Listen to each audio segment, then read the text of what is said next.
భద్రాద్రి జిల్లాలో ఇద్దరు ఎస్ఐలపై cheating case నమోదైంది. ప్రేమ పేరుతో కుమారి అనే యువతిని ఎస్ఐ మహేష్ మోసం చేశాడు. యువతిని నమ్మించి 1,82,00,000 వసూలు చేశారు. వ్యాపారంలో అధిక లాభాలు ఇస్తామని ఎస్ఐ సోదరులు మోసం చేశారు. డబ్బులు అడిగితే దాటవేస్తూ బెదిరింపులకు దిగుతున్నట్లు యువతి ఆరోపించింది. యువతి ఫిర్యాదు మేరకు పోలీసులు కేసు నమోదు చేసుకుని దర్యాప్తు చేస్తున్నారు.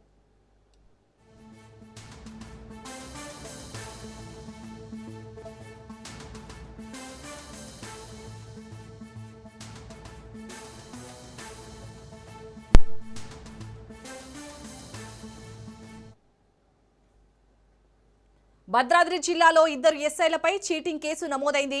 ప్రేమ పేరుతో కుమారి అనే యువతిని ఎస్ఐ మహేష్ మోసం చేశాడు. యువతిని నమ్మించి 1,82,00,000 వసూలు చేశారు.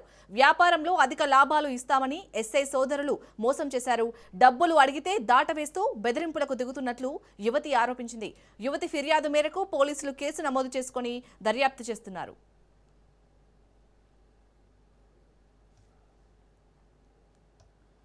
ఇటు భద్రాద్రి జిల్లాలో అయితే ఇద్దరు ఎస్ఐలపై చీటింగ్ కేసు నమోదైనట్టుగా తెలుస్తుంది. మరిన్ని డీటెయిల్స్ ని మా ప్రతినిధి నవీన్ అందిస్తారు. నవీన్,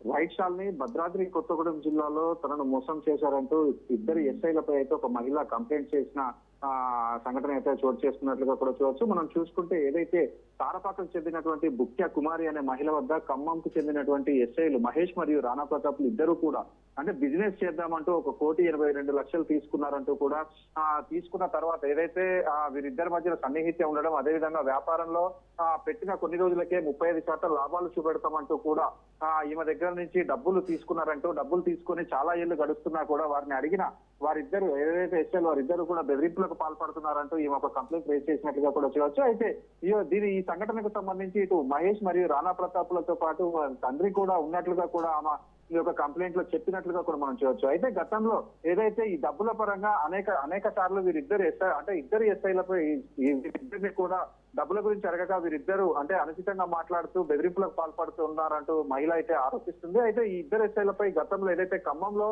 ఇటు రాణా ప్రతాప్ అంటే భార్యని హత్య చేసిన దాంట్లో వీళ్ళిద్దరు సస్పెండ్ లో ఉన్నట్లుగా కూడా చూడవచ్చు. ప్రస్తుతానికి ఇద్దరు ఎస్ఐలు అయితే సస్పెండ్ లో ఉన్నారు. ఈ ఇద్దరిపై ఇప్పుడు దీనికి సంబంధించి ఏదైతే బురుగంపాడు పోలీస్ స్టేషన్ కు సంబంధించి మహిళ కంప్లైంట్ చేయడంతో పలు సెక్షన్ల కింద కేసులు అయితే నమోదు చేసినట్లుగా కూడా చూడవచ్చు. అయితే మహిళ ఇప్పుడు చెప్తూ ఏదైతే ఈ 1,82,00,000 సంబంధించి తనకు న్యాయం చేయాలంటూ కంప్లైంట్లు అయితే రేజ్ చేసినట్లయితే చూడొచ్చు. Right, thank you Naveen.